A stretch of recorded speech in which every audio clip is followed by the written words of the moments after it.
In 1939, when Nazi Germany invaded Poland, the peaceful city of Warsaw turned into a battlefield. Within weeks, thousands of Polish soldiers were killed, and the German forces took full control of the capital.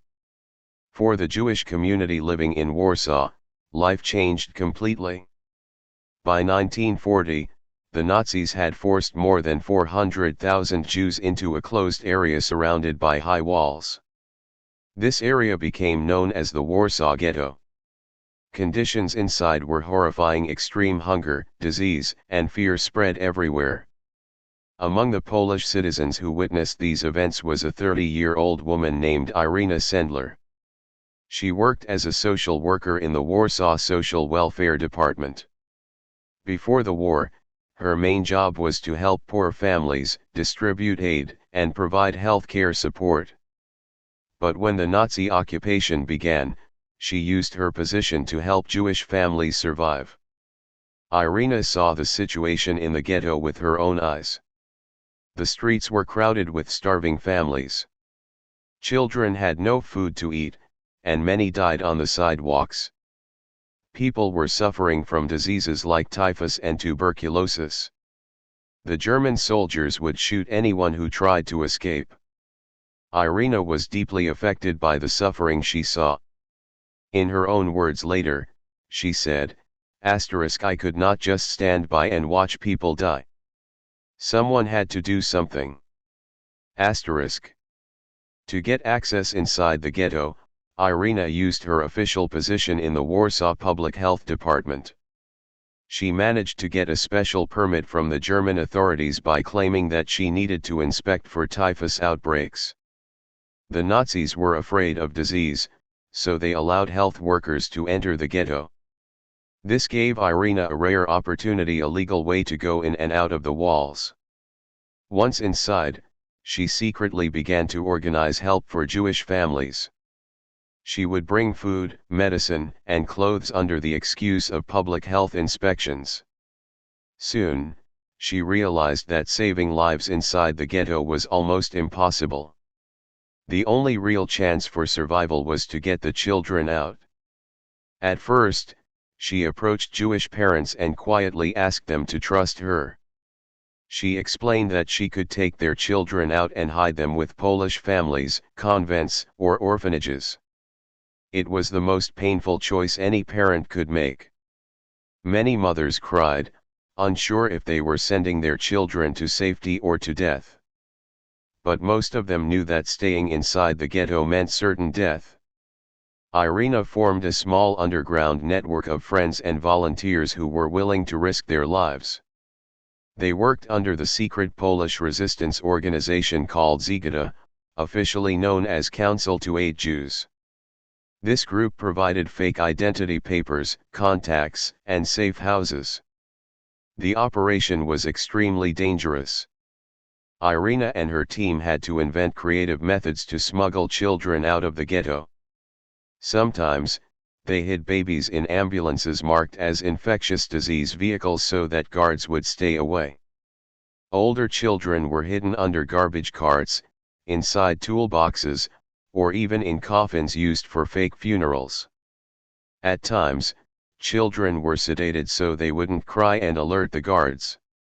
Outside the ghetto, these children were placed with Polish families who agreed to care for them as their own. Others were taken to Catholic orphanages or convents, where priests and nuns gave them new Christian names and identities. To protect them, Irena arranged fake birth certificates and church baptism papers. But Irena was determined that these children should not lose their real identity forever. She carefully wrote down each child's original Jewish name, their new Christian name, and the location of the family or institution where they were hidden. She stored all these details on small pieces of paper and placed them inside glass bottles. The bottles were buried under an apple tree in her friend's garden. Her plan was to dig them up after the war and reunite the children with their families, if any of them survived. The risk of discovery was enormous. The Nazis had made it clear that any Polish citizen caught helping Jews would be executed on the spot. Irena knew this very well, yet she continued her work. Every visit to the ghetto could be her last. Despite the fear, she never stopped. By 1942, her network had already saved hundreds of children. The process became more organized, and more people joined her cause. She trained nurses, drivers, and priests on how to handle the children and how to avoid suspicion. Still, the emotional burden on her was immense. She often saw mothers handing over their babies with trembling hands. Some begged her to remember their names. Some fainted in grief. Many of those parents were later deported to Treblinka, a Nazi extermination camp, and never returned. Irena later said that those moments were the hardest of her life, to see a parent say goodbye to their child, knowing they might never meet again. But she also said that every time she managed to get one child out, it felt like winning a small battle against death. Her work continued secretly for more than 2 years. Every day, she faced the fear of being caught. She knew that the Gestapo, the Nazi secret police, was investigating reports of children disappearing from the ghetto. Suspicion grew stronger in 1943, when the ghetto uprising broke out and the Germans started destroying everything inside. Even during that chaos, Irena continued her rescue mission. She and her network worked tirelessly, moving children through sewers, back alleys, and church basements. By that time, she and her group had managed to save more than 2,000 children. But by late 1943, the danger became real. Someone in her network was caught and forced to talk. The Gestapo began to close in on Irena. Her name appeared on their list. On the morning of October 20, 1943, Irena Sendler was arrested at her home by German officers. They ransacked her house and confiscated her documents. The Gestapo officers took her to the Pajek prison in Warsaw, one of the most feared prisons under Nazi control. This arrest marked the end of her freedom but not her courage. Despite severe torture, Irena refused to reveal any names, neither of the children nor of her fellow workers. She kept the secret of the buried bottles safe in her heart. Before her arrest, however, she had already ensured that the bottle list was hidden securely. The names of 2,500 children rested quietly beneath the apple tree, waiting for the day when peace would return. That day never came for most of the parents, but Irena's promise to them would live on. Her story from this point would only grow darker and more heroic, but even in the face of death, she remained unbroken. This was just the beginning of one of the most remarkable acts of courage in World War II, the story of a woman who saved 2,500 children from certain death, one at a time, under the shadow of Nazi occupation. The arrest and the torture. On the morning of October 20, 1943, the streets of Warsaw were quiet when German soldiers surrounded a small apartment building on Ludwik Narbut Street. Inside that building lived a woman whom they had been tracking for weeks, Irena Sendler. The Gestapo had finally discovered the link between the disappearance of Jewish children and the health worker who had been visiting the ghetto so frequently. The soldiers kicked open the door, shouting in German. Irena didn't resist. She already knew this day would come. She had seen too many others taken before her. Calmly, she told them her name and allowed them to search her home. They turned the place upside down, pulling out drawers, scattering papers, even tearing the floorboards, but they found nothing that could expose her secret network. Before her arrest, Irena had already ensured that all evidence was hidden or destroyed. The most important papers, the names of the children, were buried safely under the apple tree in her friend's garden. The Gestapo took her away to Pajek prison, a notorious Nazi prison in Warsaw. The building was known for torture, executions, and the screams of those who never came out. Inside its cold walls, hundreds of resistance members and innocent civilians were interrogated daily. Irena was thrown into a small, dark cell. Her interrogation began the next day. The officers demanded the names of her associates and the addresses of the children she had smuggled out. They wanted to dismantle the entire Ghetto network and punish anyone connected to it. Irena refused to say anything. She knew that a single word could lead to the deaths of hundreds of people. The Gestapo used brutal methods. She was beaten repeatedly with sticks and metal rods. Her legs and feet were broken during the torture. Still, she remained silent. Even after the beatings, she told the officers that she didn't know any details about Jewish rescue operations. Her calmness surprised them. Days turned into weeks. The interrogations continued. The officers tried to bribe her at first, promising to spare her life if she cooperated. When that failed, they used physical pain and psychological pressure. But Irena endured everything. She never revealed a single name. Later, witnesses who were imprisoned with her said she never screamed for mercy, she only fainted from exhaustion. During one session, a German officer told her bluntly, "You are helping Jews. You will be executed." She simply replied, "I am ready to die, but I will not betray anyone." Her bravery soon became known among other prisoners. In whispers, people in nearby cells began to call her the woman who would not break. As the days passed, the Gestapo realized they might not get anything useful from her. They decided to make an example out of her. A few weeks after her arrest, an execution order was signed. Her name appeared on a list of prisoners scheduled to be shot. She was to be taken from her cell, led into the courtyard, and executed by firing squad. However, fate and courage intervened. Members of the Ghetto resistance network, who had learned of her capture, refused to let her die. They gathered money, gold, and jewelry from sympathizers and bribed a German guard at Pauk prison. The guard agreed to include her name on a list of prisoners executed on paper, while secretly allowing her to escape. On the night of her planned execution, Irena was taken out of her cell, her hands tied. The guard led her down a dark hallway, pretending to escort her for shooting. But instead of turning toward the yard, he whispered in Polish, "Run." He cut her ropes and pointed to a back gate. Barely able to walk on her broken legs, Irena crawled through the side path and disappeared into the shadows. She reached a safe house that Ghetto had prepared for her. The next morning, the Gestapo officially announced that Irena Sendler had been executed. Posters were pasted across Warsaw stating her death, warning others against helping Jews. But the Nazis didn't know that she was alive.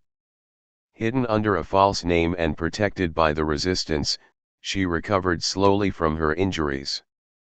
Even while she was in hiding, she didn't stop her work. She stayed in contact with the underground network and continued to manage the lists of rescued children. Her body was broken, but her spirit was unshaken. Over the next few months, she shifted between safe locations, always careful to remain invisible. The resistance group helped her move from one house to another. Despite the pain in her legs, she attended secret meetings, gave instructions, and ensured that more children were hidden safely until the end of the war. Warsaw in 1944 faced further devastation. The uprising began, and the city was bombed heavily. Many of Irena's colleagues were killed or captured. Ghetto's network suffered great losses. Still, the bottles buried under the apple tree remained untouched, their secret safe under the soil. When the war finally ended in 1945, Irena came out of hiding. The Nazis were gone, but the destruction they left behind was beyond imagination. The Warsaw Ghetto was completely wiped out. Almost all Jewish families who had lived there were gone, murdered in the concentration camps.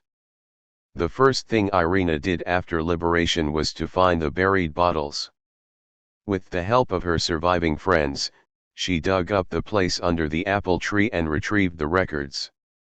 Inside those bottles were the names of approximately 2,500 children, along with the Polish families who had taken them in. She handed those lists to the Jewish Committee in Poland so that surviving relatives could try to find their children. The reunion process was heartbreaking. In most cases, the parents had died in the camps. The children, who had grown up with Polish families, often didn't even remember their real names or origins. But because of Irena's careful record-keeping, many of them were able to learn the truth about who they were. After the war, Irena continued her social work quietly. For many years, her wartime activities were not widely known. Poland was under communist rule, and speaking about independent resistance groups like Zgeta was discouraged. She lived a modest life, working as a teacher and social worker. It wasn't until the 1990s that her story gained global recognition. She was honored by the State of Israel as one of the righteous among the nations, a title given to non-Jews who risked their lives to save Jews during the Holocaust. She received numerous awards from international organizations for her courage and humanity. When asked about her bravery, Irena always rejected the label of hero. She said she only did what her conscience demanded. Her famous words were, "Every child saved with my help is the justification of my existence on this earth, and not a title to glory." She passed away in 2008 at the age of 98. Until her last days, she remained humble, often saying she regretted not saving more children. Irena Sendler's legacy today stands as one of the most powerful examples of human compassion in the darkest chapter of modern history. She was a woman who, without weapons or armies, fought against evil with courage, intelligence, and an unshakable sense of humanity. Her actions proved that even in times of cruelty, one person's kindness can save thousands. The forgotten hero and her rediscovery. After the end of World War II in 1945, Poland was a country in ruins. Millions of people were dead, cities were destroyed, and the country had fallen under Soviet control. Among the chaos, Irena Sendler quietly returned to her normal life. She was only 35 years old, but the war had aged her beyond her years. Her legs, broken during Nazi torture, never fully healed. Yet she went back to work not as a hero, but as a social worker once again. She began working with orphaned children, widows, and families who had lost everything during the war. Many of the orphans she met were those she had once helped rescue. Some recognized her, many did not. The trauma of the Holocaust had erased most memories from their early childhood. The communist government that took over Poland after the war had little interest in celebrating independent resistance fighters, especially those connected to underground groups like Zgeta. The new authorities wanted to promote the image of communist partisans, not independent rescuers. Because of that, Irena's story remained largely unknown. For decades, she lived in silence about what she had done. She never sought attention or fame. Her life revolved around her work, her 2 children, and her continuing service to society. When she was occasionally asked about the war, she simply said, "I did what had to be done." In the 1960s, Irena faced another difficult period. She was dismissed from her job for refusing to follow communist political orders. During that time, she supported herself by doing smaller community service projects and teaching social ethics at schools. Despite her limited income and health issues, she remained active in helping others. Her name appeared briefly in 1965 when Yad Vashem, the Holocaust Memorial in Israel, honored her as one of the righteous among the nations, a recognition given to non-Jews who risked their lives to save Jews during the Holocaust. However, since Poland was still under a restrictive regime, Irena was not allowed to travel to Israel to receive the award in person. For the next several decades, her story faded again into obscurity. Few people outside Poland had heard of her. Even inside the country, her name appeared only occasionally in academic records or survivor testimonies. To most people, she was just another retired social worker living in Warsaw. Then, in the late 1990s, an extraordinary event changed everything. In 1999, a group of 3 American high school students from Uniontown, Kansas, Megan Stewart, Elizabeth Cambers, and Sabrina Coons, were researching topics for a National History Day project. While browsing the internet, they came across a small article mentioning a Polish woman who had saved 2,500 Jewish children during World War II. The article was only a few lines long. The students were surprised that such a remarkable story was almost forgotten. They decided to investigate further. They started collecting every bit of information they could find about Irena Sendler. They reached out to Polish historians, Jewish organizations, and even tried to contact her directly.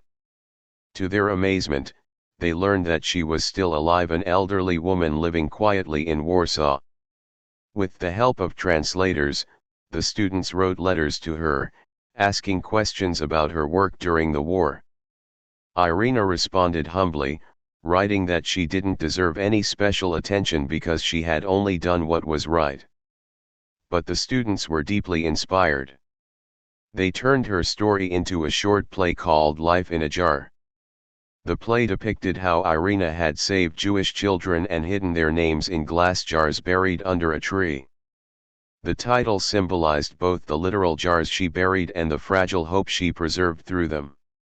When the play was first performed, it received an overwhelming emotional response. Audiences across the United States were moved to tears. Historians, journalists, and Holocaust survivors started paying attention. Slowly, international media began rediscovering Irena Sendler's story. By the early 2000s, she was finally receiving the global recognition she had been denied for decades. Documentaries, interviews, and newspaper articles appeared in major publications. She was nominated for the Nobel Peace Prize in 2007 for her humanitarian efforts during the Holocaust. Although she did not win, the nomination itself brought her tremendous respect and attention worldwide. When asked about the recognition, Irena expressed gratitude but also sadness. She said she accepted the honors not for herself, but for the people who had died, especially the parents who had trusted her with their children and never came back. Her humility never left her. In one interview, she said, "I could have done more. This regret will follow me till the end of my life." By that time, Irena was in her late 90s. She was frail, used a wheelchair, and lived in a small apartment in Warsaw. Yet she remained mentally sharp and deeply compassionate. Visitors who met her described her as gentle but firm, with eyes that still carried both pain and kindness. The Jewish community in Poland and Israel honored her repeatedly in her final years. Survivors of the Holocaust, some of whom were the very children she had rescued, came to visit her. They brought their own children and grandchildren to meet the woman who had given them life. Many of them called her Mama Irena. In 2007, a year before her death, the Polish government awarded her the Order of the White Eagle, the country's highest civilian honor. During the ceremony, she was too weak to stand, but she smiled and thanked everyone quietly. Irena Sendler passed away on May 12, 2008, at the age of 98. Her funeral was attended by officials, survivors, and ordinary citizens. The Polish president and representatives from Israel paid tribute to her courage and humanity. She was buried in Warsaw, the same city where she had once risked her life to save others. After her death, her legacy grew even stronger. Schools, foundations, and memorials around the world were named after her. The story of the Kansas students and their play Life in a Jar continued to travel globally, keeping her memory alive for new generations. In 2009, a television movie titled The Courageous Heart of Irena Sendler was released, bringing her story to millions of viewers. The film was based on real interviews and historical accounts, showing how an ordinary woman had done something extraordinary during one of the darkest periods in history. Today, Irena Sendler is remembered not only as a Polish hero but as a symbol of moral courage and human decency. Her story is taught in schools as an example of how one person's conscience can stand up against hatred and tyranny. Historians estimate that out of the approximately 1.5 million Jewish children living in Europe before the Holocaust, only about 100,000 survived. Of those, 2,500 were saved directly through Irena Sendler's efforts. That number, though small in the face of tragedy, represents an immeasurable act of humanity. Irena's message continues to resonate. She proved that heroism doesn't